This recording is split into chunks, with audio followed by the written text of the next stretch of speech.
Okay, this is a video to teach you how to do the factory reset on the model PremierXT XT-RT2-F1.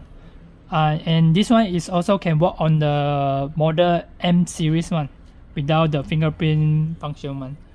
So before we proceed to the factory reset, we have to you have to know that after do the factory reset, all the previous login authentication on the mobile one will be deleted, and then the fingerprint, and then the card, and then the pin code also will be deleted.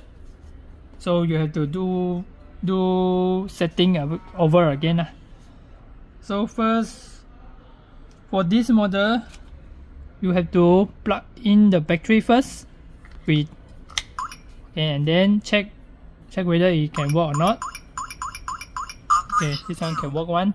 So after you add in, if you want to do a factory reset, kindly pull out one battery, then press and hold the unlock button, then put in the battery again.